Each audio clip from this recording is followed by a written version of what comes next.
يا أيها الذين آمنوا لا تدخلوا بيوت النبي إلا أن يؤذن لكم إلى طعام غير ناظرين إناه ولكن إذا دعيتم فادخلوا فإذا طعمتم فانتشروا ولا مستأنسين لحديث إن ذلكم كان يؤذي النبي فيستحيي منكم والله لا يستحيي من الحق وإذا سألتموهن متاعا فاسألوهن من وراء حجاب ذلكم أطهر لقلوبكم وقلوبهن وما كان لكم أن تؤذوا رسول الله ولا أن تنكحوا أزواجه من بعده أبدا إن ذلكم كان عند الله عظيما۔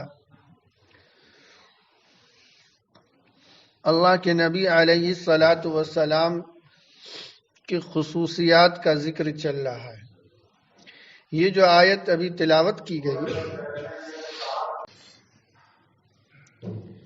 اس میں بھی حضور کے چند خصوصیات کا بیان ہے، لیکن اس ضمن میں پوری امت کو احکام دیے گئے ہیں، چند آداب معاشرت سکھائے گئے ہیں کہ آدمی جہاں رہتا ہو اسے کس ڈھنگ سے رہنا چاہیے، ان آیت میں سکھایا گیا۔ اس آیت کے نزول کا ایک واقعہ ہے، پس منظر ہے کہ اللہ کے نبی علیہ الصلاۃ والسلام جب حضرت زینب بنت جحش رضی اللہ تعالی عنہ سے نکاح فرمایا تو آپ نے ولیمے کی دعوت کی۔ اس دعوت کے موقع پر بعض صحابہ کھانا کے تیار ہونے سے پہلے تشریف لے آئے۔ یہ وہ وقت تھا کہ ابھی پردے کا حکم نازل نہیں ہوا تھا، چنانچہ جس کمرے میں حضرت زینب بنت جحش تھی اسی کمرے کے آدھے حصے میں وہ بیٹھی ہوئی تھی اور دوسری طرف رخ کیے ہوئی تھی، اور یہ چند صحابہ آدھے حصے میں بیٹھے ہوئے تھے اور انتظار میں تھے کہ کھانا پک جائے تو کھایا جائے۔ چنانچہ کھانا پکا، کھانا یہ لوگ کھائے اور دیگر صحابہ بھی آئے، ولیمے کی دعوت تھی، کھانا جنہیں کھانا تھا کھائے اور چلے گئے۔ لیکن یہ چند صحابی کھانے کے بعد پھر بیٹھے رہ گئے اور آپس میں گفتگو کرنے لگے۔ حضور علیہ الصلاۃ والسلام انتظار میں تھے کہ یہ لوگ جائیں تو کچھ لیٹ جائیں، آرام کریں۔ جب آپ نے یہ دیکھا کہ یہ یوں ہی نہیں جا رہے ہیں تو آپ خود کمرے سے نکل گئے اور نکل کر دیگر ازواج مطہرات کی خدمت میں جا کر ان کے پاس جا کر ان کے حالات پوچھنے لگے۔ سبوں سے مل ملا کر جب آئے تب بھی یہ تینوں حضرات، یہ چند صحابہ بیٹھے گفتگو کر رہے تھے۔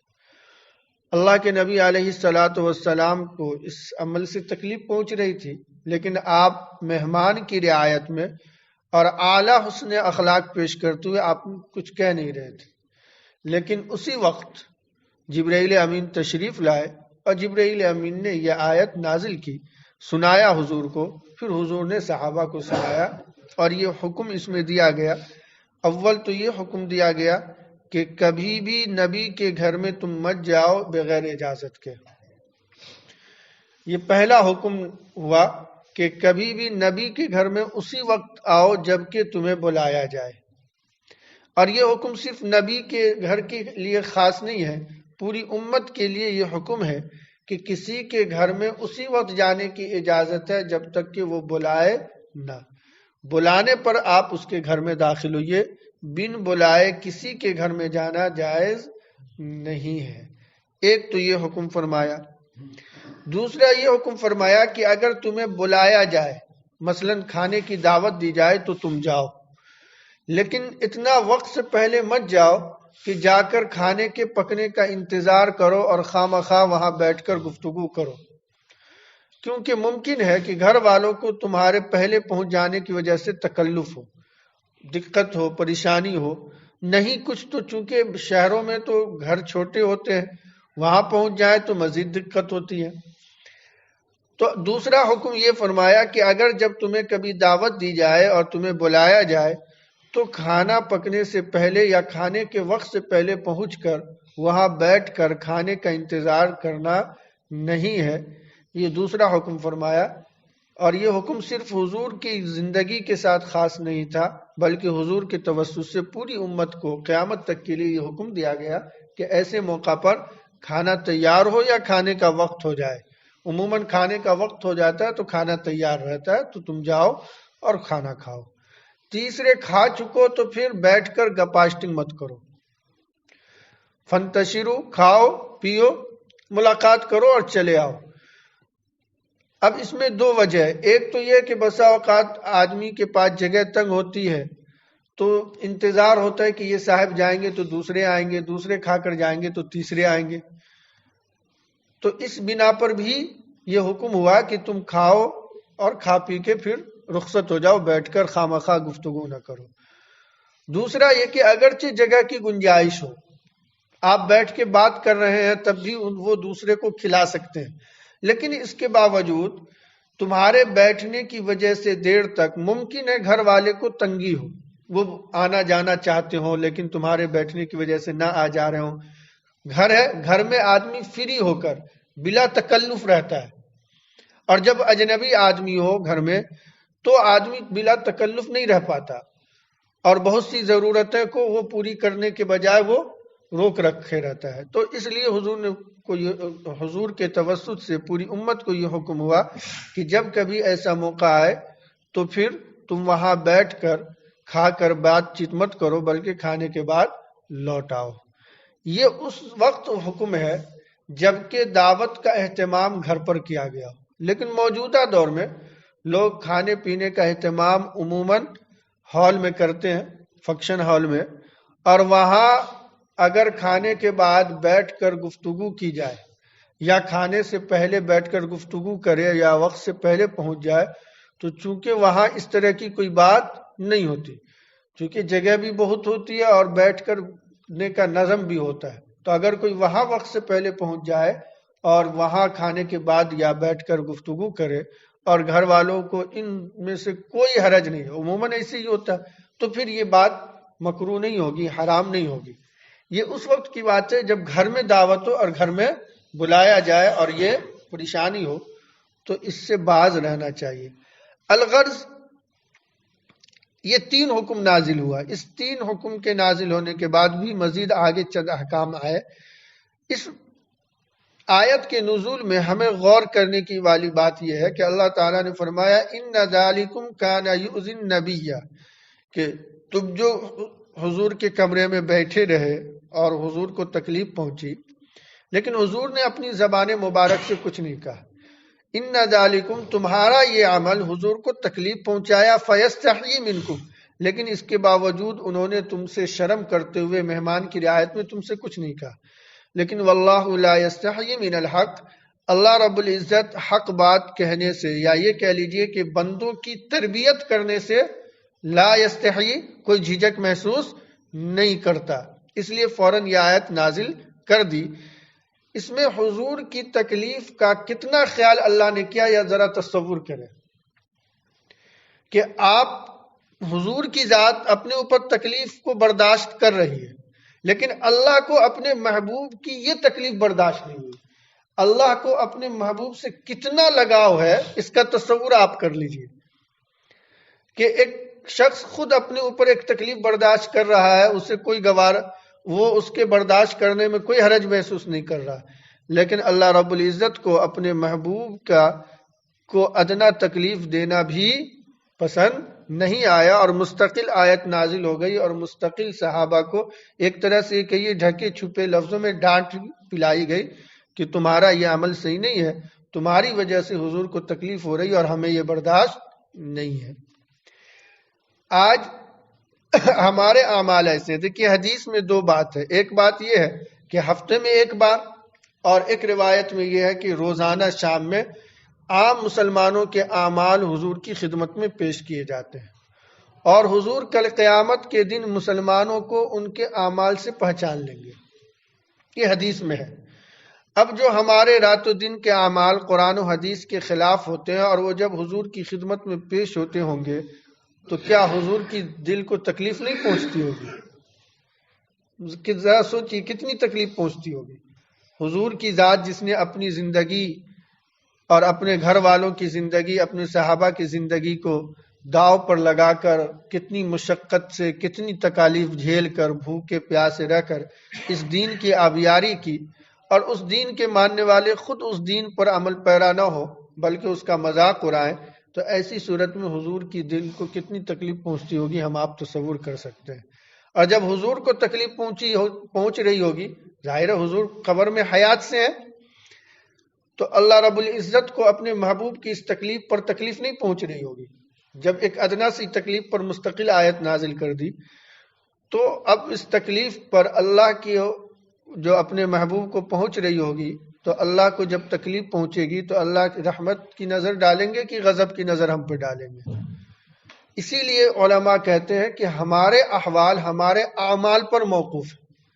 ہمارے اعمال چونکہ ہمارے احوال کے بدلنے، اچھے اور برے ہونے پر کا معیار ہے۔ ہمارے اعمال اچھے ہوں گے تو اللہ کی طرف سے حالات بھی اچھے ہوں گے۔ باقی دنیا میں ظاہری طور پر چاہے کوئی بھی سبب بیان کر دی جائے، وہ سبب دوسرے درجے کے ہیں۔ اول درجے کا یہ ہے کہ مومن کے اعمال اچھے ہوں گے تو حالات بھی اچھے ہوں گے، اور اعمال اچھے کرنے ہی ہوں گے۔ بہرحال یہ غور کرنے کی باتیں ہمارے لیے سامان عبرت ہے۔ یا ایھا الذین آمنوا، اے ایمان والو، لا تدخلوا بیوت النبی، نبی کے گھروں میں مت داخل ہو، الا ان یؤذن لکم، مگر یہ کہ تمہیں بلایا جائے، الی طعام، کھانے کے لیے، تب جاؤ، ایسے مت جاؤ۔ خواہ مخواہ کے جا کر بیٹھ کر بھیڑ لگانا، اس کی اجازت نہیں ہے، اور صرف یہ نبی کے گھر کے لیے خاص نہیں ہے، پوری امت کے لیے یہ حکم ہے قیامت تک کے لیے، کہ کبھی بھی کسی کے گھر میں بغیر ضرورت کے نہ جایا جائے، اور جایا بھی جائے تو ضرورت سے اس وقت جایا جائے جبکہ اس سے اجازت لے لی جائے۔ اجازت کے آداب بھی ہیں کہ آپ گیٹ پر کھڑے ہو کر سلام کریں، 3 مرتبہ، اگر اندر سے جواب ملے تو جائے اور نہ ملے تو لوٹ آئے۔ غیر ناظرین اناہ، بغیر کھانے کے پکنے کا انتظار کیے ہوئے، یعنی جب تمہیں بلایا جائے تو جاؤ، لیکن ایسے وقت میں مت جاؤ کہ کھانے کے پکنے کا تمہیں انتظار کرنا پڑے۔ ایسے وقت میں جاؤ کہ جب کہ کھانا تیار ہو گیا ہو، پھر تم جاؤ اور کھا کر چلے آؤ۔ ولیکن اذا دعیتم، لیکن جب تمہیں دعوت دی جائے، فادخلوا، تو تم جاؤ، فاذا طعمتم، اور پھر جب کھا چکو، فانتشروا، تو پھیل جاؤ یعنی لوٹ آؤ۔ ولا مستأنسین لحدیث، اور بیٹھے باتیں مت کیا کرو، خواہ مخواہ کی گفتگو اور ادھر ادھر کی باتیں بیٹھ کر مت کیا کرو۔ ان ذالکم کان یؤذی النبی، یقیناً تمہارا یہ عمل اللہ کے نبی علیہ الصلاۃ والسلام کو تکلیف پہنچاتا ہے، فیستحیی منکم، لیکن وہ تمہارا لحاظ کرتے ہیں۔ حضور کے اس عمل میں مہمانوں کے لیے آپ کا اپنے آپ کو تکلیف پہنچانے کا بھی یہ ایک سنت ہے کہ آدمی کے یہاں اگر کوئی مہمان آ جائے، اس مہمان کی ضیافت میں اگر تھوڑا بہت تکلف ہو تو اسے برداشت کرنا چاہیے۔ یہ الگ مسئلہ ہے کہ اللہ کے نبی کی تکلیف کو اللہ کو یہ گوارا نہیں ہوا اور آیت نازل کر دی، لیکن اس میں ایک پہلو یہ بھی ہے کہ آدمی مہمان کا لحاظ کرتے ہوئے تھوڑا بہت تکلف کو برداشت کرے۔ اگر مہمان اس کے گھر میں آ جائے تو مہمان کی ضیافت کے لیے تکلف کرنے میں کوئی حرج نہیں ہے۔ واللہ لا یستحیی من الحق، اور اللہ حق بات کہنے سے جھجک محسوس نہیں کرتا۔ وَإِذَا سَأَلْتُمُوهُنَّ مَتَاعًا فَاسْأَلُوهُنَّ مِنْ وَرَاءِ حِجَابٍ، اور جب تم ازواج مطہرات سے کوئی سامان مانگو تو ان سے مانگو پردے کے پیچھے سے۔ یہ پردے کے سلسلے میں پہلا حکم نازل ہوا۔ بتایا تھا کہ اس دعوت سے پہلے تک پردے کا حکم نہیں تھا، اس لیے صحابہ کرام آئے اور بلا تکلف گھر میں بیٹھے تھے۔ چھوٹا سا کمرہ تھا، آدھی سی جگہ پہ بیڈ لگا ہوا تھا، اور اس پر حضرت زینب دوسری طرف رخ کر کے بیٹھی تھی، اور آدھی سی جگہ میں صحابہ بیٹھے تھے، تو پردے کا حکم نہیں تھا۔ لیکن اس ضمن میں جبکہ یہ واقعہ پیش آیا تو پردے کا حکم نازل ہو گیا، اور یہ کہا گیا کہ جب کوئی چیز تمہیں ازواج مطہرات سے لینی ہو، مانگنی ہو، تو تم ان سے پردے کے پیچھے سے مانگو۔ ایک حکم تو یہ نازل ہوا۔ دوسرے، اس سے پہلے یہ حکم آ چکا تھا کہ ازواج مطہرات کو یہ کہا گیا تھا کہ جب تمہیں کسی سے بات کرنے کی ضرورت پیش آئے تو فلا تخضعن فی القول، تو بات میں نرمی نہیں پیدا کرنی ہے۔ عورتوں کی فطرت میں اللہ تعالیٰ نے آواز میں ایک لچک رکھی ہے، اس لچک کو بتکلف اجنبی سے بات کرتے ہوئے دور کرنے کی کوشش کرنی ہے۔ اور دوسرا حکم یہ فرمایا کہ پردے کے پیچھے سے ہی کوئی سامان تم مانگو، سامنے آ کر مت مانگو۔ یہ سب پردے کے کو واجب اور پردے کو ایک دوسرے کو گناہ میں ملوث ہونے سے روکنے کی منزلیں ہیں، بنیادی یہ چیزیں ہیں کہ آدمی جب پہلے درجے میں ہی برائی کے اسباب کو روک دے تو آگے تک پہنچنے کا کوئی امکان نہیں ہوتا۔ الغرض یہ چوتھا حکم نازل ہوا کہ وَإِذَا سَأَلْتُمُوهُنَّ مَتَاعًا، جب تم ان سے کوئی سامان مانگو تو تم ان سے مانگو پردے کے پیچھے سے۔ اور یہ حکم پوری امت کے لیے اور قیامت تک کے لیے ہے کہ جب کسی اجنبی مرد کو غیر محرم عورت سے کوئی ضرورت پیش آ جائے، انسان ہے، ہو سکتا ہے، اور اس سے بات کرنے کی ضرورت پیش آ جائے یا کچھ لینے دینے کی، تو پردے کے پیچھے سے لیا جائے، بالکل سامنے آ کر نہ لیا جائے، پردے کے اہتمام کے ساتھ مانگے۔ ذالکم اطہر لقلوبکم وقلوبہن، یہ بات تمہارے دل کے لیے اور ان کے دلوں کے لیے زیادہ پاکیزہ ہے۔ آدمی ایسا کیوں کرے؟ اللہ تعالیٰ نے فرمایا کہ یہ اس لیے کہ جب سامنے سے آ کر کوئی چیز لین دین کرو گے، نگاہ ٹکرائے گی، ایک دوسرے کو دیکھو گے، شیطان موقع کی تلاش میں ہوتا ہے، ممکن ہے اس سے تمہارے دل میں بھی اور سامنے والی کے دل میں بھی غلط خیال آ جائے، اور پھر یہ غلط خیال دھیرے دھیرے جڑ پکڑتے ہوئے برائی تک پہنچا دے۔ اس لیے شریعت نے پہلے مرحلہ پہ یہ بین لگا دی کہ نہیں، تمہیں پردہ کے پیچھے سے مانگنا ہے اور پردہ کے پیچھے سے ہی انہیں دینا ہے، تاکہ ایک دوسرے پر نگاہی نہ پڑے۔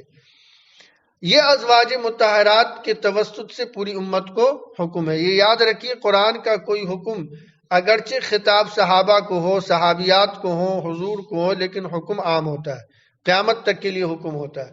اس لیے بعض لوگ پردے کے حکم کے سلسلے میں یہ کہتے ہیں کہ چونکہ یہ آیت نازل ہوئی ازواج مطہرات کے تعلق سے، اس لیے پردہ ازواج مطہرات کے ساتھ خاص ہے۔ یہ حکم صحیح نہیں ہے۔ اگر یہ حکم ہم یہاں اپلائی کریں گے تو ہر حکم میں یہ بات ہو سکتی ہے کہ اللہ تعالیٰ نے نماز کا خطاب پہلے کس کو کہا؟ ظاہر مخاطب صحابہ تھے، تو کیا نماز صرف صحابہ پہ فرض ہے، امت پہ قیامت تک فرض نہیں ہے؟ ظاہر جب اس وہاں پر صحابہ کے ساتھ خاص نہیں ہے تو پردے کے حکم میں ازواج مطہرات کیسے خاص ہوں گی؟ قیامت تک کے لیے حکم ہے، اس لیے یہ ہمیں اس کا اہتمام کرنا چاہیے۔ حضرت عمر فاروق رضی اللہ تعالی عنہ کہتے ہیں کہ 3 موقع ایسا ہے کہ 3 موقع پر میں نے جو بات کہی اللہ تعالیٰ نے اسی کو نازل فرما دی۔ ایک موقع تو یہ تھا کہ جو مقام ابراہیم ہے خانہ کعبہ کے اندر، یعنی جہاں پر کھڑے ہو کر حضرت ابراہیم علیہ السلام نے بیت اللہ کی تعمیر کی تھی، حضرت عمر فاروق کی رائے یہ تھی، حضور سے یہ کہا تھا کہ حضور اس کو نماز کی جگہ بنا دیں، ایسے گھیرا پڑا ہوا تھا۔ تو حضرت عمر فاروق نے حضور سے یہ درخواست کی، حضور یہ اچھا ہوتا کہ یہاں پر نماز پڑھنے کو مصلی بنا دیا جائے تاکہ لوگ برکت حضرت ابراہیم کی حاصل کرنے کے لیے یہاں پر آ کر نماز پڑھا کریں۔ چنانچہ حضرت عمر فاروق کی یہ رائے ہوئی اور اس کے بعد یہ آیت نازل ہوگی وَاتَّخِذُوا مِن مَّقَامِ إِبْرَاهِيمَ مُصَلًّى، کہ اے لوگوں مقام ابراہیم کو نماز گاہ بنا لو، یعنی وہاں پر نماز پڑھا کرو۔ دوسری یہ آیت کہ حضرت عمر فاروق نے اس سے پہلے حضور سے یہ درخواست کی کہ حضور آپ کے پاس آنے جانے والوں میں اچھے برے ہر طرح کے لوگ رہتے ہیں، اور کبھی وہ آپ کے گھر میں داخل ہو جاتے ہیں، آپ گھر میں ہوتے ہیں، یہ گھر میں آ جاتے ہیں، اور آنے والے میں کون اچھا ہے کون برا ہے اور کس کے دل میں کیا خیالات ہیں ہم آپ نہیں جانتے۔ اس لیے اللہ کے نبی میری خواہش یہ ہے کہ ازواج مطہرات سے آپ پردے کو کہیں تو یہ بہتر ہوگا۔ یہ خواہش حضرت عمر فاروق نے اظہار فرمایا اور یہ آیت نازل ہو گئی پردے کی کہ اب سے کیا ہے، پردے کا اہتمام کیا جائے اور پردے کے پیچھے سے کچھ لین دین کیا جائے۔ اور ایک تیسرا موقع کہ جب ازواج مطہرات نے حضور سے دنیاوی زندگی کا مطالبہ کیا تھا اور آپس میں ایک دوسرے سے چپقلش ہو گئی تھی، تو اس وقت حضرت عمر فاروق نے کہا تھا ازواج مطہرات سے کہ دیکھو تم لوگ جو ہے حضور کو تکلیف والا عمل مت کیا کرو، اگر تم حضور کو تکلیف پہنچاؤ گے تو حضور تمہیں طلاق دے دیں گے اور تم سے اچھی بیویاں اللہ تعالیٰ حضور کو دے دیں گے۔ یہ بات حضرت عمر فاروق نے کہا تھا حضرت ازواج مطہرات سے، اور اس کے بعد یہ آیت نازل ہو گئی کہ اے نبی آپ کو اختیار ہے کہ آپ چاہیں تو انہیں طلاق دے کر رخصت کر دیں۔ تو یہ حضرت عمر فاروق کے لیے بڑی عظمت کی بات ہے کہ آپ کے مزاج، شریعت کے مزاج کو وہ خوب جانتے تھے حضرت عمر فاروق۔ الغرض یہ آیت ان کے وجہ سے نازل ہوئی اور یہ پردے کا حکم نازل ہوا۔ وَمَا كَانَ لَكُمْ أَن تُؤْذُوا رَسُولَ اللَّهِ، اور تمہارے لیے یہ ہرگز جائز نہیں ہے کہ اللہ کے رسول کو تکلیف پہنچاؤ، وَلَا أَن تَنْكِحُوا أَزْوَاجَهُ مِن بَعْدِهِ أَبَدًا، اور یہ کہ تم ان کی بیویوں سے اس کی حضور کے بعد کبھی بھی نکاح کرو۔ حضور کو تکلیف پہنچانے کا کوئی بھی عمل جائز نہیں۔ وَمَا كَانَ لَكُمْ أَن تُؤْذُوا رَسُولَ اللَّهِ، تمہارے لیے کسی طرح سے یہ بات جائز نہیں ہے کہ حضور کو تکلیف پہنچاؤ۔ حضور کو تکلیف پہنچانے سے چاہے ہمارے عمل سے ہو یا قول سے ہمارا ایمان سلب ہو سکتا ہے۔ ہم سے اللہ تعالیٰ، ایک ہے گناہ کرنا، ایک ہے شریعت پر عمل نہیں کرنا، ایک ہے غفلت کی زندگی گزارنا کہ آدمی فرض واجب بھی چھوڑ رہا ہے، حرام بھی کر رہا ہے، یہ الگ چیز ہے۔ لیکن آدمی کے دل میں احساس رہتا ہے کہ ہم غلط کر رہے ہیں، مومن ہیں، مسلمان ہیں، ہمیں نہیں کرنا چاہیے۔ لیکن غلط کو ڈھٹائی سے بیان کرنا اور اس کو حق سمجھنا، یہ بڑا خطرناک جرم ہے۔ یہ وہ جرم ہے کہ جس سے ایمان سلب ہو جاتا ہے اور اس سے تکلیف پہنچتی ہے۔ تو حضور کی ذات کو تکلیف پہنچانے کا مطلب یہی ہے کہ آپ کسی بھی عمل پر، کسی بھی حکم پر ایک تو عمل نہ کریں، اور عمل نہ کرنے کے باوجود ڈھٹائی سے اپنے عمل کی تشہیر کریں اور اپنی تصویب کریں کہ نہیں یہ ہم جو کر رہے ہیں یہ صحیح ہے، باقی غلط ہے۔ تو یہ صحیح نہیں ہے، یہ حضور کی ذات کو تکلیف پہنچانے والا عمل ہے اور یہ ایمان کے سلب ہونے کا خطرہ ہے۔ دوسری یہ فرمایا کہ ازواج مطہرات سے حضور کے بعد کبھی بھی نکاح نہیں کرنا، اور اس کی حکمت ہم نے کل بتائی تھی کہ بہت ساری حکمتیں ہیں۔ ایک تو یہ ہے کہ حدیث میں ہے کہ بیویاں اپنے شوہر کے ساتھ جنت میں ان شوہر کے ساتھ ہوں گی جن کے نکاح میں اخیر میں رہی ہیں، اور ظاہر ہے اگر حضور کے بعد یہ نکاح کر لیں گی تو حضور کے نکاح میں جنت میں نہیں رہیں گی، یہ ایک نقصان ہوگا۔ دوسرے کہ یہ امہات المؤمنین ہیں، امت کی مائیں ہیں، اگر یہ نکاح کر لیں تو ان کا اپنے بیٹوں سے، روحانی بیٹوں سے نکاح کے اعتبار سے یہ ہوگا کہ اپنے بیٹوں سے انہوں نے نکاح کر لیا، اور یہ جائز نہیں ہے۔ تیسرے یہ کہ حضور کی خصوصیت میں سے یہ بات تھی کہ حضور کے نکاح میں جو آ گئی، اب اس کو کسی اور کے لیے، کسی اور کے نکاح میں جانا یہ جائز نہیں رکھا گیا۔ جب حضور کی خصوصیت یہ بیان کر دی گئی عام مسلمانوں سے ہٹ کر، پھر اگر نکاح کی اجازت دے دی جائے تو پھر خصوصیت کہاں باقی رہے گی؟ اس لیے ازواج مطہرات سے کبھی بھی نکاح جائز نہیں ہے۔ ان ذالکم کان عند اللہ عظیما، یقیناً یہ سب باتیں اللہ کے نزدیک بڑی ہیں، یعنی اس میں جو باتیں کہی گئیں اس کے خلاف کرنا یہ اللہ کے نزدیک بڑا گناہ ہے، اس لیے اس سے بچنے کا اہتمام کرنا چاہیے۔ اللہ تعالی ہمیں نیک عمل کی توفیق مرحمت فرمائے۔ سبحان اللہ و بحمدہ، سبحانک اللہم و بحمدک، ونشہد ان لا الہ الا انت، ونستغفرک ونتوب الیک۔ سبحان ربک رب العزة عما یصفون، وسلام علی المرسلین، والحمد للہ رب العالمین۔